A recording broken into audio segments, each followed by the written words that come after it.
అందరికీ నమస్కారం అండి. రోజుకొక మంచి మాటలో ఈరోజు మరొక సత్యం. ఇవ్వటంలోని హాయి మరెచ్చటనో లేనేలేదు. ఇది ఒక సినిమాలోని ఒక కవిగారు రాసిన పాట అండి. ఇది మనం చాలాసార్లు విన్నాం కూడా. ఇది వినటమే కాదండి, ఆచరిస్తే నిజంగా మన ఆనందానికి అవధులు కూడా ఉండవు. అది ఎలాగో తెలుసుకుందాం. నేను మీ ముఖాన్ని గుర్తుంచుకోవాలనుకుంటున్నాను. తద్వారా నేను మిమ్మల్ని అక్కడ స్వర్గంలో కలిసినప్పుడు మరొకసారి మిమ్మల్ని గుర్తిస్తాను, మరియు మరోసారి ధన్యవాదాలు కూడా చెప్పగలను. ఇది ఒక వికలాంగుడి మాటలు. ఈ మాటలు భారతీయ కుబేరుడిని పరవశింపచేసాయి కూడా. ఒకసారి టెలిఫోన్ ఇంటర్వ్యూలో భారతీయ బిలియనీర్ రతన్జీ టాటాను రేడియో ప్రజెంటర్ ఇంటర్వ్యూ చేసినప్పుడు ఒక మాట అడిగాడు. సార్, మీ జీవితంలో అత్యంత సంతోషాన్ని పొందినప్పుడు మీకు ఏం గుర్తుకు వచ్చింది? అందుకు రతన్ టాటా ఇలా చెప్పారు. నేను జీవితంలో సంతోషం యొక్క 4 దశలను దాటాను. చివరకు నిజమైన ఆనందం యొక్క అర్థాన్ని నేను అర్థం చేసుకున్నాను.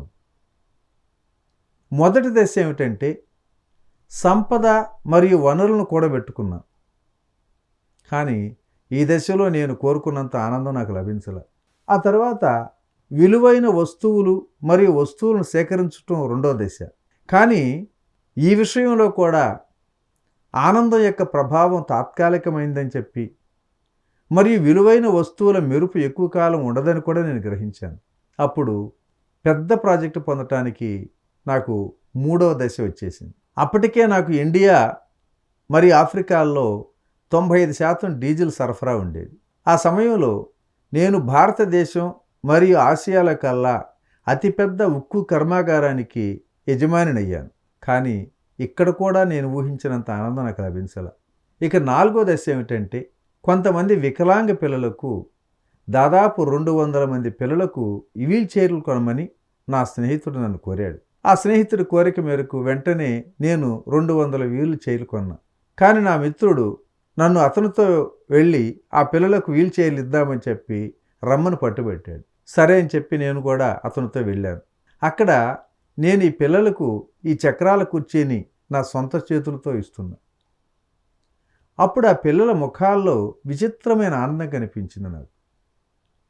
వాళ్ళంతా వీల్ చైర్లో కూర్చొని సరదాగా తిరగటం చూశాను. వారు ఒక పిక్నిక్ స్పాట్కి చేరుకున్నారు. అక్కడ వారు ఆ విజేత బహుమతిని కూడా పంచుకున్నారు. అప్పుడు నా లోపల నిజమైన ఆనందాన్ని ఆ స్థితిలో ఆ సమయంలో అనిపించాను కూడా. ఇక నేను బయలుదేరాలని నిర్ణయించుకున్నప్పుడు ఆ పిల్లవాళ్లలో ఒకడు నా కాళ్ళు పట్టుకున్నాడు. నేను నెమ్మదిగా నా కాళ్ళను విడిపించటానికి ప్రయత్నిస్తున్నా. కానీ ఆ పిల్లవాడు నా ముఖం వైపు చూస్తూ నా కాళ్ళను గట్టిగా పట్టుకున్నాడు. నేను వంగి ఆ పిల్లవాడిని అడిగాను, మీకు ఇంకేమైనా కావాలా అని అడిగా. అప్పుడు ఆ పిల్లవాడు నాకు ఇచ్చిన సమాధానం నన్నెంతో దిగ్భ్రాంతికి గురిచేయటమే కాకుండా జీవితం పట్ల నా దృక్పథాన్ని పూర్తిగా మార్చేసిందండి. ఆ పిల్లవాడు ఏమన్నాడంటే, సార్, నేను మీ ముఖాన్ని బాగా గుర్తుంచుకోవాలనుకుంటున్నాను. నేను మిమ్మల్ని మళ్ళీ స్వర్గంలో కలిసినప్పుడు అప్పుడు కూడా మిమ్మల్ని గుర్తించాలి అనుకుంటున్నాను. ఆ సమయంలో మిమ్మల్ని గుర్తించి మరొకసారి ధన్యవాదాలు చెప్పాలనుకుంటున్నాను అని పిల్లవాడు ఆర్ద్రంగా చెప్తుంటే, ఈ మాటలు వింటున్న నాకు అప్పుడే అసలైన ఆనందం ఏమిటో, అది ఎక్కడ ఉందో అర్థమైపోయింది.